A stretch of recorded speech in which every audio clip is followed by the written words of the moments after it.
Operator, are you enjoying the view?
Loke, void.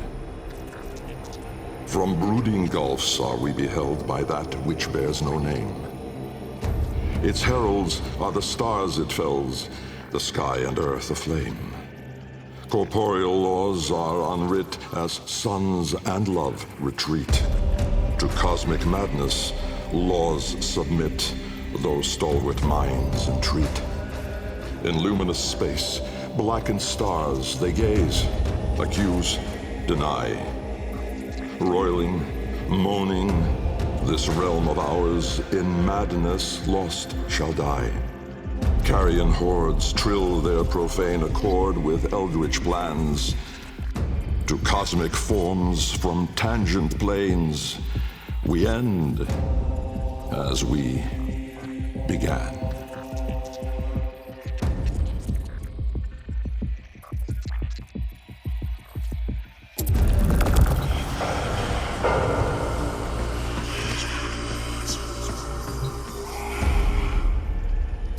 Zata, truth. It began long before us. We who now live our perfect and dull, endless lives. It began long before these moon palaces and body markets hurling around our golden sun. It began long before our light coil thinkers, our radiation wars, our oil smoke. It began with us, the continuity and its twin, wanderlust. The need for unseen shores deep in our marrow. No judge, jester, queen, or king can escape this old blood. We are nomads, eternal. And when no ocean, mountain, or sky could contain us, our gaze hungered starward. Afar, they mocked us with their brittle light, winking and jeering like dangling iotons, forever out of reach, illuminating the truth.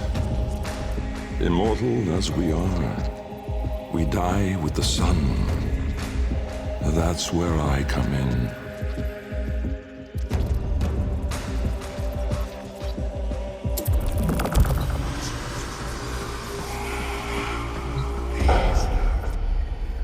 Jahu, form. My departure was a day less than any other. When I stepped inside the bell, I saw no crowd through its seriglass, no skeptical onlookers, no regal send-off. They all had given up on me and my paradoxical formulations. The wasted years had all shown the void to be just that. Nothing. No energy, no entanglement, no form. To spacefaring ambitions, a dead end. On the day, my laboratory was mostly vacant of witnesses, most of all of expectation. Only my sluggish attendants, my sagacious Kavat, Kalimos, and of course my daughter. I had raised her alone, but with inconsistent vigor. In those eyes, her mother's, I did see a terrible reflection of a man that did not exist. A brave and principled man about to make history. In truth, he was a void himself, an outcast, a joke, a nothing. Driven by my humiliation, failure had made me bitter and reckless. I would dive into the depths myself to prove them all wrong. I gave the signal. My daughter grasped the lever. Kalimos then belted out a desperate, rasping growl. But it was too late.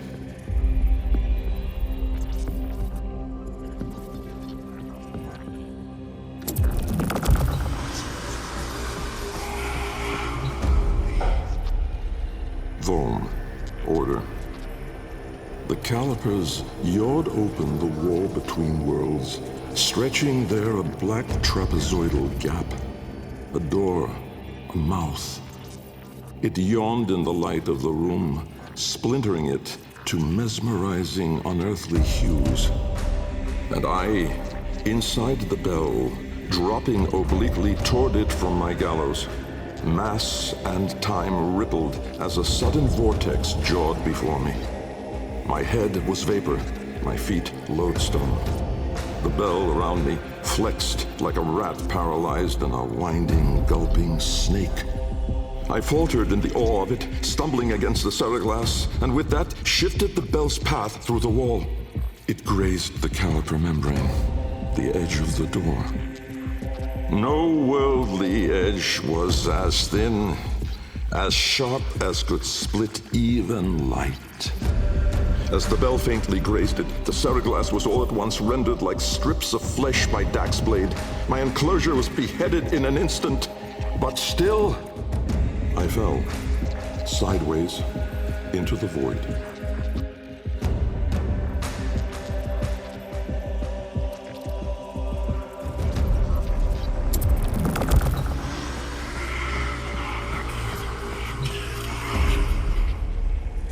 Thas. Chaos. Death was on me, I was certain. I was face down, eyes clenched, my heart pulsing the last of its seconds, and my lungs burning the last of its air. A sudden nostalgia gripped me. I grasped desperately for memory of a storm just past, the fumbling pitch of a child's song. Yet all these thoughts seemed to steal away from my mind like smoke through a vent. I would die empty. I then became aware of another sensation, physical. A web of pain, needles itching into my arm. At once I realized I was alive. Laying in the bell's shattered seriglass, I groped the ground, warm stone. The floor of my laboratory. So, I had never left.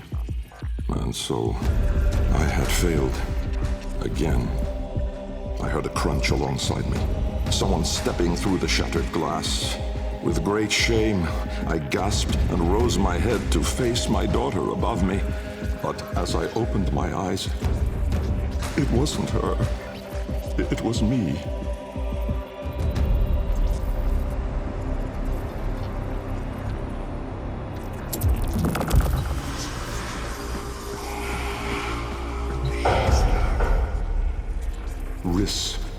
Light.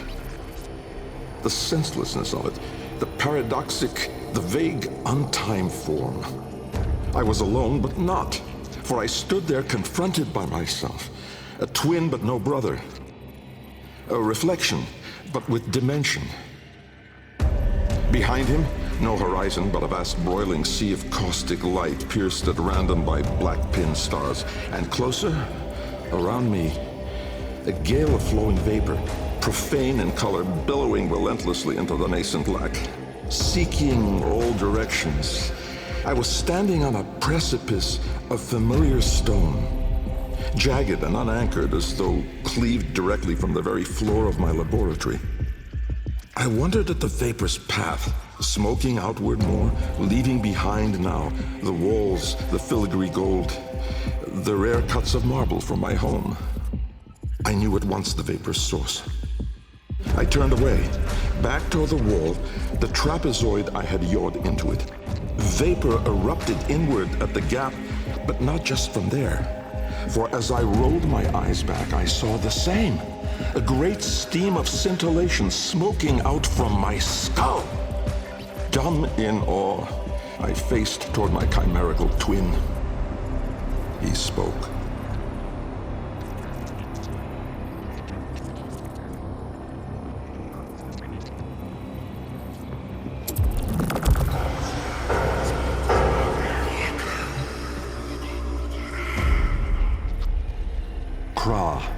Time. An old name, unspoken in the centuries since my mother reared me. A soft hiss, soothing as a viper's gaze. Little Bengal. The other me reached out, offering his hand, gliding toward me without moving, as though the distance between us was now collapsing. A confusion, most euphoric, filled my mind. With the shred of wit that remained, I decided that I should run for my life. At once, crazed and frantic, I fled. But I made no forward progress. Instead, the world compressed ever more around me, as though I were an anchor pulling the shore to reach. When I arrived at the door, or rather, the door arrived at me, I howled, hurling myself inside, out. And then and there I was, lost and unlost, howling on the floor in harmony with my wretched Deimos, lacerated in flesh and heart, scattered as the bell glass, spilling blood and stomach on the cold stone floor. But I sensed the other there, at the wall's breach behind me, reaching still. I screamed, but my voice was gone. Forever. I looked, but my eyes would never see again. I swept my fist across the floor, snatching broken shards, and in gripping tightly, I filled my hands with ink.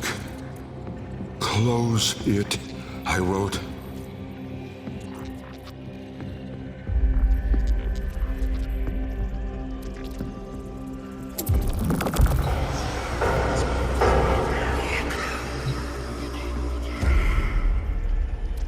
Netra. Decay. Time, to us, is all but conquered. Our sacred kuva moves us on to new skin. We numb to our daily, yearly trifles, and remedy those memories that bring lasting misery. With all our misdeeds, our excess, our indignity, we are haunted by nothing. But not for me, for with each passing day, there grew within a tumorous idea. It was minute in those early days, the pale reaching digits severed on the floor, studied with reverence, with greed. And it swelled larger in the latter days. The regal domes, the rail dedications, the unholy Zariman parade. I had put the stars within reach, but at what cost? I never spoke of him, that man trapped in the wall. And while there have been countless souls who have followed me through with their light skippers and field wave skins and very-eyed instruments, not a single one ever saw him. Me. And so it is that I will not take the kuva now, or ever again. This is the last skin I'm in. Because of this idea, that I cannot be sure that in all that smoke commotion, in all that panic and fear, in that bending light and blinding dark, was it I who escaped? Or the other?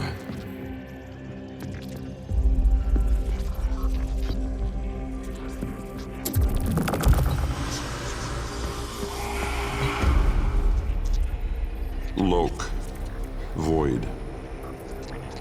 From brooding gulfs are we beheld by that which bears no name. Its heralds are the stars it fells, the sky and earth aflame. Corporeal laws are unwrit as suns and love retreat. To cosmic madness, laws submit, though stalwart minds entreat.